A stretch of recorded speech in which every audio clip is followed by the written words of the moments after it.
Welcome into Numbers Don't Lie, powered by Sofascore. Nico Cantor, JayDee Dyer in the building, and we're taking this one straight from the production room here to on set.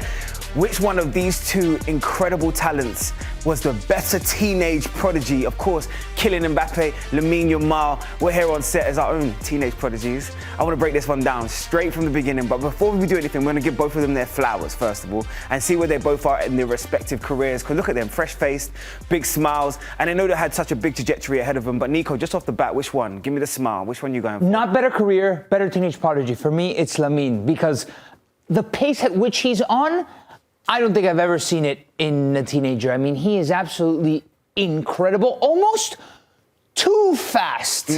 Really. I wonder what he's got ahead of him. Certainly, we've already named him future Ballon d'Or winner, future multiple Champions League winner, XYZ. He's not only won with Barcelona, he's won with the Spanish national team. It is incredible how good this kid is, and we forget how young he is. 15 years old. Could you imagine that he started that age and that early? I mean, what was I doing at 15? Probably just getting myself ready for an exam. But look at the adverse. Of course, Kylian Mbappé has been on his own trajectory. I mean, the youngest goal scorer in World Cup history, the youngest to reach 10 Champions League goals. And we saw him literally blitz and come on the scene from the knockout stages all the way through into the Champions League, from Monaco to Paris, and now, of course, in Madrid. This guy has just been a superlative from the beginning of his career to where he is right now. It's been a decade already we've enjoyed of him, and his greatness has been sustained all the way through. But let's just not get this confused. He really did start with an absolute flurry from the beginning. I know you're going to be big on Lamine, so I'm looking forward to hearing your debate, and it's the reason why you're giving Lamine the nod in this one when you compare them both at 18 years old. I mean, simply put, look at the amount of games that he's played at, and he has delivered in those games. 46 goals, 51 assists, more than Mbappé at Lamine's age, right? Today, 18 years, 6 months, 26 days. I think we're going to learn in this segment that it's not about how you start rather than how you keep that consistency up for the rest of your career. But just from the very beginning, these numbers, these assists, it is mind-blowing that a kid as young as Lamine is able to take command of matches and contribute. It's one thing to take a couple of players on. It's another thing to have the goal contributions to back that up. Mbappé as a full teenager was just sensational. Just looking at these stats where they weigh up, man for man, going ban for ban, as they say. Yeah. It's incredible just looking at where they both were as teenagers for both their clubs and their countries. So this is up until the last day that he was 19 years old and 364 days, right? So Lamine Yamal has an opportunity to catch those numbers, but he's already played more games than him. I mean, this is ridiculous, regardless, right? Just don't compare it to anybody else. These are world-class numbers for someone who's 19 years old and 364 days. And this is why I'm going to enjoy this debate so much, because we are choosing between your Cristianos and your Messis, your Federers and your Nadals. It doesn't really matter if you're MJ and LeBrons. These are generational superstars. Right. So no matter which way, we're always going to have one. But as you continue to go on, I really want to understand why you feel like Lamine is giving the nod, especially when you're talking about the teenage category. Yeah, definitely. Let's look at other teenage prodigies, right? We got goals per 90 minutes on the x-axis, assists per 90 on the y, and Mbappé ended his teens right there, smack in the middle. Shout out to Iheanacho. Shout out to the playmaker Jadon Sancho up there, and also Haaland. This is ridiculous that he's this far out wide right. And Lamine skewing a little bit more left on this graph is showing me that he's also a different type of player than Mbappé, right? He's a little bit more of a playmaker. He's got that assist component to his game. Not that Kylian Mbappé didn't have it, because at Monaco, so young, he also kind of had to be second fiddle. But he started to become, as his career progressed, especially now, past his teenage years, he's much more of a prolific, innate goal scorer. Whereas Lamine Yamal is looking as well to create and play make, and is falling a little bit closer to the y-axis than he is the x-axis on this graph. Okay, let's flip it over and look at their big moments, because I think the big moments is really where you're going to add value, especially when you're a teenager and you come onto the scene. We've seen a lot of superstars come on and feel like they're sensational, but this guy right here, I feel has caught the eye because of his ability to be, I would say, excellent in the clutch. Yeah, definitely. And I think the quintessential Lamine Yamal semi-final against Inter in the Champions League of last season, that was at his prime, at his peak, or rather the best that we've seen of him in his career. And he slowly, almost not so slowly at this point, finding that killer Lamine Yamal that made us get off the edge of our seat, that made us say, hey, this kid has a serious shout of winning the Ballon d'Or. He's that good at this age, and he came in second, right? the performances speak for themselves. I mean, Rafinha, Pedri, Lewandowski, Inigo Martinez, and Dani Olmo. These are the teammates that surrounded him. I mean, Rafinha's year, right? Again, another one that also deserved the Ballon d'Or. But now it just feels like Lamine Yamal, after that injury that kept him out for a little while at the beginning of the season, he's nursed his way back to that Lamine Yamal we saw in the Champions League semifinal from last season. I just think, even though I want to give him his flowers, when I look at this, I see world-class talent throughout. Right, and there's no two ways about it. Doesn't mean that Lamine isn't a standout. It means that he's associated with greatness, which is fine. Okay. But I want to take you back. 10 years ago, we were sitting here talking about a similar young man coming out. And I know that he's had his different criticisms in one way and elements another, but his sustained greatness on the pitch is something that can never be critiqued. And I love the fact that when we was in pre-production, I'm going to give my flowers to my boy right here. He gave us the nod to not only were these goals in terms of in the Champions League, in his breakout season, were they all not only were they not in the group stages, they were actually in the knockout stages. So you're talking about you're playing against the highest level of competition, the Man Cities, the Dortmunds. In those moments against Juventus, he could be relied upon. And that's when I feel like he came out of his shell as a, no pun intended, as an absolute new level in terms of who he was and what he was going to do in world football. Yeah, it was against City and against Dortmund. They lost in the semifinal against Juve. And you could see that the heat map isn't as strong. No. Lamine Yamal's heat map is much more bold because he got a lot of playing time. And listen, I get that you got world-class talent surrounding Lamine Yamal at Barcelona, but this team, because it was underrated, because I don't think anybody expected Monaco to not only win Ligue on that season and also get to a semifinal of the Champions League, but the players went on to become superstars. They did. Some of them, not all of them. We're missing Bernardo Silva. Definitely from missing this Bernardo list, Silva, who should have been on this list. I mean, the Sofascore rankings, we'll have to go back and look back. But Falcao at this moment he was sensational. I mean, Mendy went on to have a great career in his own right. Obviously, went a little bit left towards the end, and Lamar and Bakayoko. In those times, at this moment here, with Fabinho, who was arguably the best defensive midfielder in world football and went on to have a stellar career holding down that position across the fort for a number of teams across Europe. This team right here is what we call criminally underrated for how good they were in their prime. But Mbappe's breakout was something short of sensational. And I think about, when you think about those breakouts, you need big moments. You need to unlock a new level. You need to showcase what you can do. So yes, the French titles are one thing. The League Cups and the French Cups are also fantastic. But also making sure that you showcase for club and country. And that's what I feel like what separates these two as wonder kids. Because we've seen the European Championships and where Lamine was just... really ignited the world as a teenager. But let's not forget that Mbappé has scored in a World Cup final. He has really showcased what he can do. And that's why you have to put him in the conversation with these other young players that have been excellent from the second that they birthed themselves onto a pitch and really showcase what they can do. But these are youngest players ever to finish top 3 in the Ballon d'Or. Now, we already crowned him a future Ballon d'Or winner. No doubt about it, Nico, right, in terms of what Lamine's going to do. But I do want to highlight this name right here because he was, when he broke onto the scene, I don't think I've ever seen a teenager like this in terms of R9 and what he's able to do. If injuries never stopped him, he arguably would have been maybe the greatest player ever. And some people still say to this day... Yeah, he still could be. He could be the greatest player that has ever played. By the way, shout out to my Latinos in 2 and 3 over here, because up until a certain time, only Europeans could be nominated for the Ballon d'Or. So pretty incredible to see Ronaldo Fenomeno and Leo Messi in 3rd place. But it comes to show these guys didn't win it. No. Right? No. But Lamine Yamal just being up there 2 years younger than the rest of the pack is pretty incredible. I mean, just look at the breakdown in terms of what he's doing for the Sofascore rankings, the highest rated player, of course, top 5 leagues in Europe. He has really separated himself in terms of his consistency, his decision-making in the final third, and now impacting games. Some people question whether or not the start of the season was maybe his best start, or maybe he had a little bit of a slow start. But there's no two ways about it that he's picked it up in terms of his consistency and especially his goals and production in the final third. Yeah, if he didn't have pubalgia, which is a recurring injury, by the way, it's not something that you get over like maybe even a broken bone or something like that, right? It's a chronic injury that a lot of players suffer with. I wonder how much better these numbers would be. And he's first in many of these categories already. It just comes to show you how influential he is to this Barcelona team. And obviously, they signed him to a new contract, right? That was the whole question at the beginning of the season. And he's entered this new age of his career as Barcelona's main guy. Remember 2 or 3 years ago, he was just an up-and-coming La Masia player, and I feel like he has just catapulted into a new, different stratosphere of teenage prodigy.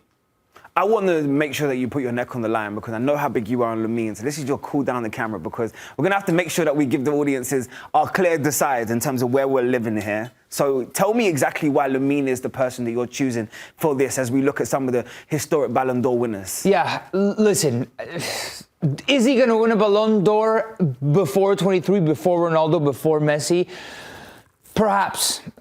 The pace at which he's at is incredible, like I've never seen in a teenager before. Maybe that's not necessarily a good thing, but the question that we're tackling at the top of this segment, who is the better prodigy, the better teenage prodigy? And there are few players that have come up through football so quickly. The rise has been so intense, meteoric, that's why I tend to choose that. But we're going to start looking and comparing at a lot of these players at where they were by their 21st birthday, right? Lamine Yamal still has a way to go to his 21st birthday. This is Messi, Cristiano, Ney. Ney played a lot of games, and how's he doing right now? Mbappé and Lamine Yamal. Let's check and extrapolate where he would be if he continues at this pace through to his 21st birthday. That is a crazy amount of goal contributions. Obviously, you have to go out and do it. But it's more than he has now, right? So I'm going to give you my call to action. More than double than he has now, I'm going to give you my call to action as to why I believe that Kylian Mbappé is the person that's right for this conversation, because we can talk about projections and predictions, and that's one thing, but I've seen a wonder kid or two not quite make it all the way through.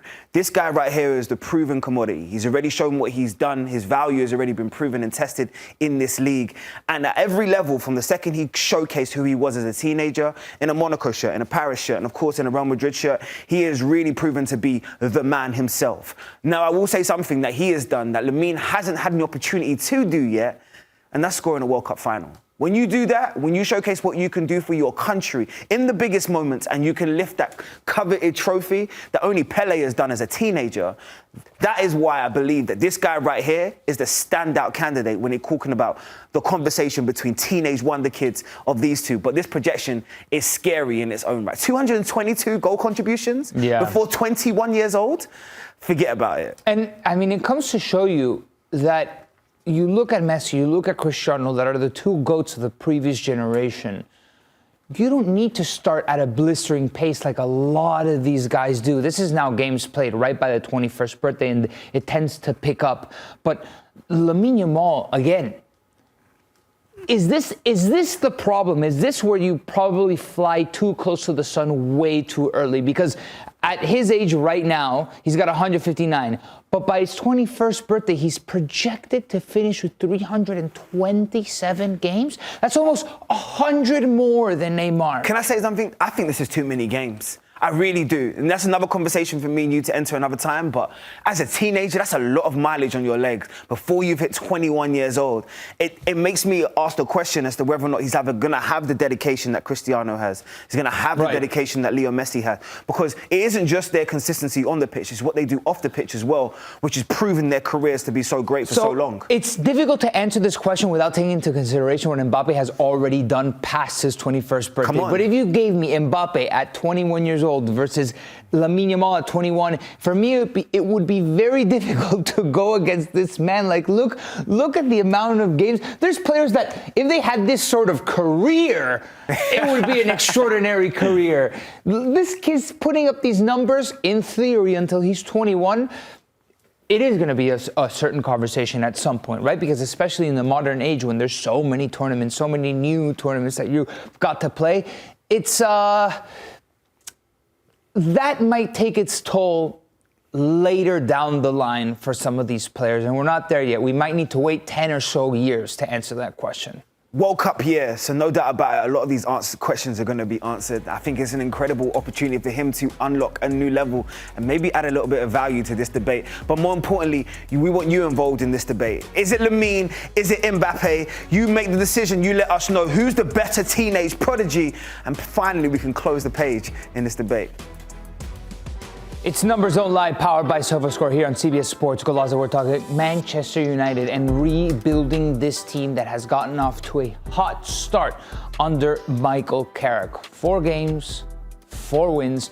Pretty incredible to see. They got a midweek fixture coming up. But let's extrapolate and go beyond just this season. Because this season looks good. Finishing top 4, top 5, pretty good percentage. We're just going to start thinking beyond this here. Of course. Let's start building this out because I always laugh when I see the odds in terms of them to win the league. And look, the form they're in, rightfully so, they deserve at least this acknowledgement. But this is really where the goal should be in terms of the finish in the top 4, Champions League return, and more importantly, just to have those nights at Old Trafford, but the fans behind them, the direction going there, and finally a management that everybody seems to be on board with. And this is probably even larger when you consider that it's top 5, right? That is very likely going to be given an extra spot to the Premier League. So let's take a look at the 11 from just this past game where Manchester United did win against Spurs and go through the lineup. Who are your locks to keep for next season? I think for me there are several. Who are the guys that you would begin to perhaps get rid of, considering that Casemiro is also on his way out? I think when you start immediately, you want to kind of break down this back 4, right? Mm-hmm. We've seen the refurbishment in the front line, so I feel like we can pretty much say that front line is going to be all definitively their locks. You want Bruno, who's been on a heater, an absolute trailblazer, what he's done in the Man United shirt. You turned the criticism around and utilised it now for nothing but successful actions. Kobbie Mainoo has now had an incredible resurgence under Michael Carrick. Yeah. And also he's had the perfect tutor to learn under, because in that midfield role, Michael Carrick was a maestro in a Man United shirt. But the back 4 is where I start asking question marks. And honestly, I don't know how many of these I would actually keep. I probably would only definitively say maybe Dalot. And I know that's going to wind a lot of Man United fans up because there are question marks around him and his inconsistency. But at the same time, with the goalkeeper and Dalot, they're maybe the only locks I see with the outgoing. Everybody else, I can start to see pushing out. What do you think? Yeah, I think this is tricky, right? Because Manchester United, like all in all, they're doing well for a team that's aspiring to get to Champions League. What's the next step? We've learned from Liverpool that if you change over way too much of that personnel, you probably won't have a little bit of the continuity. So for me, I'm not so sold on changing the back line in Maguire, Martinez, Shaw. I actually think Maguire and Martinez are a pretty good partnership. You obviously have to find some more depth in that midfield position in Casemiro leaving, considering that Mason Mount is injured all the time. But there's a couple of replaceable guys. For me, De Ligt has kind of become the replaceable. Mazraoui, Ugarte, Xerxes, replaceable. But what about the question mark, quickly before we go over there? What about Lenny Euro, Aiden Heaven, who's I think has developed and come out nicely? At some point, we're going to have to move away from this Maguire and Martinez and look at this relationship. So we've got to give the responsibility to the next level, surely. Yeah, listen, it's their depth pieces. Lenny Euro hasn't shown that he's ready to start on this Manchester United team week in, week out, at least under Michael Carrick. And Michael Carrick is going to have his people if he is to continue. So things are going really well here on Numbers Don't Lie and at Sofascore because they have given us $1 billion to rebuild Manchester United. Did you get a new contract as well then? Yeah, $1 billion. $1 billion contract. I put in some of my own money to rebuild Manchester United. So basically we're putting our Omar Barada and our Jason Wilcox hat on and we're refurbing this whole team top to bottom. All right, we start with the defense because we said Senan Lamans, all right, it's new goalkeeper coming in. Defensive struggles, we know that it's been clear for Manchester United. Lisandro Martinez and Harry Maguire at the heart of that. They've conceded 36 goals, 12th in the Premier League in that department. Counter-attack goals conceded 17th, 5. I mean, not that bad. Set-piece goals conceded 10. So let's look at some possible players that Manchester United can pick up. Remember that the remaining funds at this point are $1 billion. And there's a guy like a Nuno Mendes and Konsa from Aston Villa that United can keep. And remember, this is the reported transfer fee, the valuation that many outlets have, especially transfer market. So we're putting our transfer hat on, and the reason why we shortlisted both of those two is because I think it solves two major molds that they've had in terms of problems in their team. The left-back situation, first of all, Man United have been clamouring for a star, someone that you can put your hat on, someone you can say, this transfer window, this was our standout signing. There isn't many better left-backs in world football, and I would even go as far as to say that is the pinnacle of world football when it comes to the fullback position. What he can bring from an attacking prowess as well as in one-on-one defending, you're not going to find anywhere else. If you're giving me $1 billion right now to refurbish this team, the left back, because of the impact he's going to have both going forward and defensively, right there is a statement. But I also want to make sure that it's recognised in terms of the consistency. Because what do we say? The best ability is availability. This guy is available most of the time. You balance his minutes correctly and what he can do in terms of in the final third, the goal goals, the assists, his trajectory. There isn't a winger in world football that wants to take this guy on one-on-one and is confident to say I can go past Nuno Mendes, and that gives me an air of confidence throughout the rest of my team. Yeah, definitely. I mean, if you can get Nuno Mendes, I would go get Nuno Mendes. I don't know if he'd be willing to leave PSG. That's why I personally stayed away from Nuno Mendes, especially in that left-back position. Manchester United has Luke Shaw, obviously not comparing Luke Shaw to Nuno Mendes, right? But they also have Patrick Dorgu, he's going to be injured for a little while. But we've seen him at the left wing-back position. We've seen him at the left-back position. We've seen him at higher up the field, almost just like left midfielder, right? And he's been very good for Manchester United. It felt like he was growing into that position. So can I put her into the other part of Man United's history, which is, of course, they've gone out and they've bought stars, right, which have razzle-dazzled any transfer market. But what they've also done historically is they've gone and dipped themselves into the market and bought the best players in the Premier League. You think about Alan Smith, you think about Dimi Berbatov, you think about Wayne Rooney. They were all stars in their teams domestically and then became stars at Man United across the level. And this is where I feel like Ezri Konsa is going to get his flowers. You've seen his England centre-back partner, Mark Guehi, go to Man City to take his career to another level. And this guy is as good, if not better. The percentage in terms of the one-on-one tackles, that really speaks for itself. The way that he reads the game and positioning and his pace. At 28 years old, you're about to get a peak version of Ezri Konsa, who has actually gone through, I would say, the development stages correctly. He's done the Brentfords, he's done the Aston Villas. He's really gone through the levels and understood in terms of what it takes at each stage. Now, can you go to a top team? Because Aston Villa's great, right? It's a top club, Birmingham, second city, all the rest of it. But this right here comes with a different level of gravitas. Big move. And it's a big move for a player that I believe, after the World Cup this year, people will start having a conversation about saying one of the best defenders in world football. Yeah, I mean, I agree. Again, I think you massively upgraded in the center-back department. I wonder how willing they are to go get an extra center-back. But to me, getting rid of Maguire, is that the route you want to take, especially someone who understands the club, who has captained and shepherded the club in this new era? We're going to put in Konsa at the moment. But if you're talking about depth, we mentioned Heaven, we mentioned Euro. These are guys that are depth pieces in that position specifically for United. Let's have some fun now, right? Because now we're going to refurb the midfield. You can see that we've gone straight into it. And I don't like the fact that we took both of them out there, but Kobbie Mainoo needs to get his flowers because I think he could become the Man United centre midfielder going forward. Now, this is hard, right? Because we really want to make sure, and Nico, we're going to have to go over the Wilcox versus Barada right here. It might be one or the other. So let's paint a picture with both of them, right? In Adam Wharton and, of course, Elliot Anderson. Give me your flowers as to why you chose Adam Wharton. Okay, so Adam Wharton, I think, and Elliot Anderson are two different types of profile of players. Wharton is so clean on the ball. And I know he's more similar to Kobbie Mainoo than he is to Casemiro. But here's the thing. If United is going to be competing in all four competitions, you need depth. Depth in that position. Kobbie Mainoo's out, and then what? You don't have anybody that can come playing cleanly out of the back? No, you need somebody that can rotate into that position, that can develop, that can fight with Kobbie Mainoo for that spot. Because mind you, Kobbie Mainoo under Carrick had 4 good games. One better than the other 3, right? I think he was all right versus Spurs. I don't think he was exceptional versus Spurs, but he's been much better than he was under Amorim. Remember, he went ghost versus Amorim. Amorim, for some reason, didn't like him. We can debate that later, but it's not like he's a lockdown, the best center midfield. He has a lot of potential, but I think if you bring a guy like Wharton in to strengthen that part of the field, it's exceptional. But if I had to pick, Anderson, of course, just brings something different to the table that I think on both sides of the ball is incredible. Now, you're talking about a replacement for Casemiro. I believe that Elliot Anderson goes in there straight away just because of the robustness, the physicality that he can bring, the end-to-end, and also what he adds, not just on the ball, but off the ball. You're talking about someone that you want to combat in terms of with Kobbie, that's going to play alongside him, that's going to build what could be look like England centre midfield going forward. These two right here, I feel like could be an incredible relationship. Now, for an international perspective, we sprinkled Declan Rice in. There's not many midfielders I feel like from a physicality perspective can stand up to Declan Rice. Yeah. But Tonali and Elliot Anderson are two of those midfielders that I look at and I think because of their close control, because of their ability on the ball, but also because of their tenacious behaviour in the middle of that midfield, they're as good as any that's out there.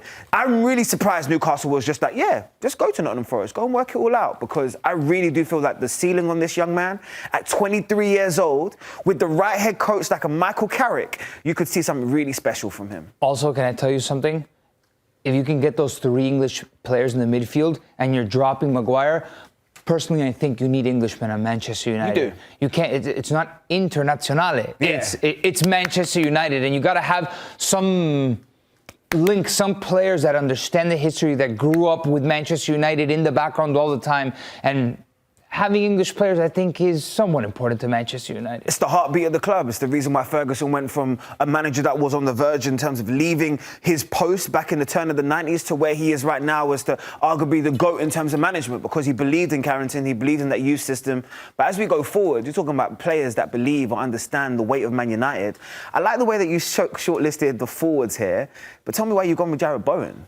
You don't need to add a major piece like another superstar, because Diallo, I think, can grow into an extraordinary attacker in the Premier League. He's still very young and he has a lot to develop. But again, back to the whole depth conversation, especially if you're going to be competing in Champions League. Manchester City have Semenyo and Foden and Shirky and Reinders and Doku. Like, you can't all, and Marmoush and Haaland. You can't play 7 players all at once, right? So having a guy like Jarrett Bowen, when West Ham, or if West Ham probably will go down, you might even get this guy at a premium. I cannot believe he hasn't made the move yet. He is one of the best players in the Premier League. I don't think that's an exaggeration. He is so talented. He is so gifted. He has a knack for goal, a feeling for scoring, and just having somebody to compete with Diallo on that right-hand side, like a ring on a finger for Manchester United. I'm sorry. I believe, especially if you can get it at a discounted price, this could be one of the bargains going in the summer. And what you just added right there in terms of his knack for goals, there isn't many English forwards that have that ability to just go out and just grab a goal out of absolutely nothing. And he is one of those. He is one of those right time, right place. He's done it at every level that he's been at. And sometimes loyalty can be the reason as to why a player like Kim hasn't left, because you can see within his soul that he loves West Ham, he loved the trajectory, but at the same time, you need to recognise that your talent can take you to the next level. I love the backup and I love the depth. Look at this 11, what do you think? They gave us Morton too. They gave us more than 2. Hey, plus at a discount. I don't think we went under 600 million. Oh, okay. Pretty incredible. Oh, I see Tyler Morton squeeze himself onto the bench. That's what I'm saying. We got him as well. Yeah, I mean, look, Tyler Morton is a good player, really good player. I mean, obviously, his original allegiances to Liverpool might make this move a little bit more harder, but, like, it is what it is in terms of football. Or maybe you're thinking, they got rid of me, I'll go to the rivals. Listen, you need to be careful, because then that drive from Liverpool to Manchester, or trying to get your family across, it can get really tense. It can get really tense really quickly. But looking at this overall, this 11 right here is an 11 that is definitely Champions League ready, definitely can push on all competitions on all fronts. And I just feel like it's just a sprinkle of small things. We saw the investment last summer in terms of to their front line, but right now it looks like they could build. If they go from the back and the midfield, Man United could be back. And that's a big statement to say. We'll see who their manager is come next season. Predictions. You never know. Where's this team finish? You get all your targets. What, Jason Wilcox, Omar Barada, where are we finishing? Wilcox and Barada want this team to win the Premier League. Is this team win the Premier League? Top 2. Ooh, top 2? Top 2. If you get Wharton and Anderson, I mean, I love Wharton so much. I think he's such a fabulous footballer. And Anderson is sensational too. Bruno, Cunha, and Mbeumo, the way that they're playing, watch our bubble just burst like in a couple of days. Unbelievable. And they don't get that 5 in a row. This is blasphemy as well, by the way. We want to say, Cobby, this is all production team. Blame the production team while you're on the bench again. We're not trying to reload what you just went through. But all the way through, this is just a sensational thing. I love it. This could be the future of Manchester United and could be the future for Michael Carrick. You know, with that graphic, it only means one thing. Numbers don't lie. The WTF Stats of the week. Yes, the energy time. It's time we give the flowers to some of the people that's been racking up the right percentages in the right places. Our first one for the stat of the week goes to none other than the king himself. Crown him, crown him, crown him. Ousmane Dembélé is back and back in full effect. Look at this in terms of a clinical edge. 10 shots on target, 7 goals. Oh yeah, the flowers to the king deserves to be given all the way through. But we don't just focus on the things that's happening on the top end of the field. No, Nico, I know you got some statistics about some of the things that defenders have done this week as well. Yeah, but before we move on to that, I'm thinking, does Ousmane Dembélé think that the season begins from January and it goes all the way to May? Because he started tearing it up in January of last last year. Okay, but now let's talk about the defenders, quote unquote, because Federico Di Marco is absolutely killing it. Inter beat Sassuolo. He was a very big part of that, and he now has 11 assists. That is the most by a defender, if you want to call him defender, left wing back, if you will, in a Serie A season. 11 already, and he's going to blow it out of the water.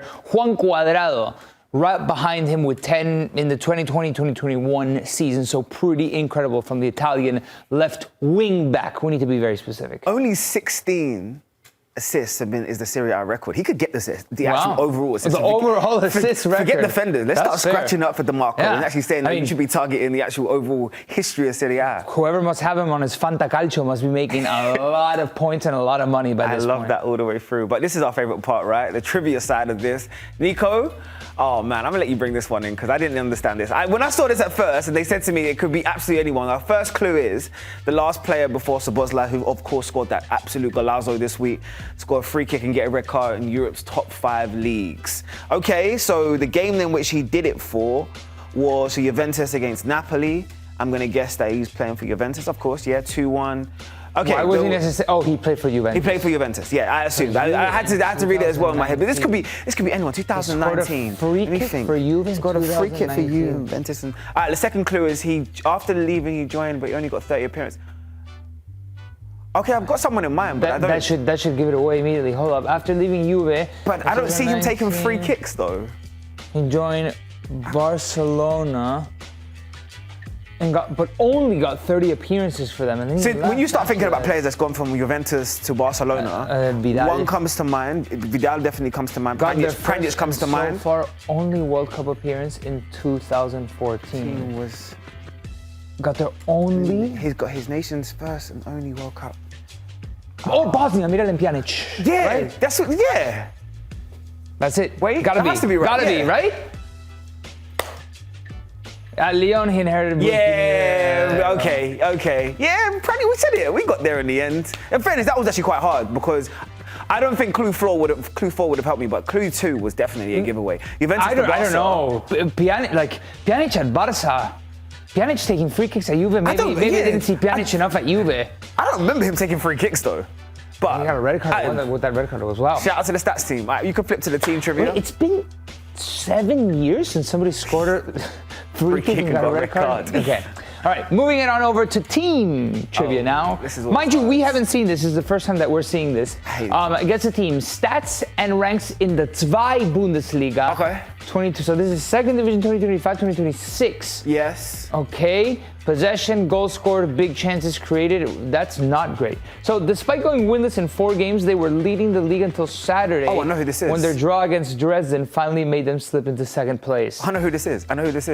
Shout out to the scoreline team. Shout out to Ian Joy. We have to cover this. I know exactly who this is. Okay. Schalke. This is Schalke. I would. I put my neck on the line now. Imagine it's not Schalke. Yeah. I go out there and I'll say it's just Schalke. But I would, let's go. That's what I'm talking about. That's correct, right? That's my boys. There we go. The only reason why I know this is because I literally did this league maybe last week. That's the only reason why I know this. And I know that they don't keep percentage well in terms of their possession. This is not their style of football. Schalke is 13th in goals scored in their second place.